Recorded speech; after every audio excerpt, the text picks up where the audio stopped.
আমরা আল্লাহর কাছে ফরিয়াদ করি, ও আল্লাহ, তুমি শরীফ উসমান হাদিকে তার মৃত্যুকে শাহাদাতের মৌত হিসাবে তুমি কবুল আর মঞ্জুর করে দাও, আর তাকে জান্নাতুল ফেরদাউস দান করে দাও। আমি তো বলে থাকি, এক উসমান হাদিকে হত্যা করা হয়েছে, এর মানে হলো কোটি কোটি উসমান হাদি এখনই জন্মগ্রহণ করেছে, ঠিক কিনা? কোটি উসমান হাদি এখন জন্মগ্রহণ করেছে, কারণ এক উসমান হাদি নিজের জীবনকে দেশের জন্য উৎসর্গ করে দেখায় দিয়ে গেল।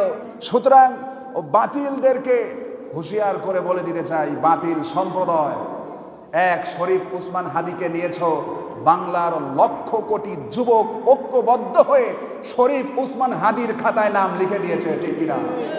কয়জনকে তোমরা হত্যা করবা? এখন মানুষ ঐক্যবদ্ধ হয়েছে বাতিলের বিপক্ষে, অন্যায়ের বিপক্ষে কথা বলতেই থাকবে, ঠিক কিনা? মুসলিম হওয়ার পরেও যে কোরআনকে মানে না, কোরআনের আইনকে মানে না, কোরআনের শাসনকে মানে না, কোরআনের সংবিধানকে মানে না, কোরআনের বিচারকে মানে না, কোরআনের রাজনীতিকে মানে না, সে কিসের মুসলমান? কাফের। কাফের। সম্মানিত হাজিরিন, শরীফ উসমান হাদির জন্য আপনারা সকলে প্রাণ খুলে দোয়া করবেন।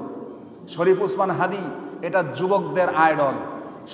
শরীফ উসমান হাদি এটা হলো অন্যায়ের বিরুদ্ধে লড়াকু একটা সৈনিক ছিল, ঠিক কিনা? যুবকদের প্রেরণার উৎস ছিল। এক শরীফ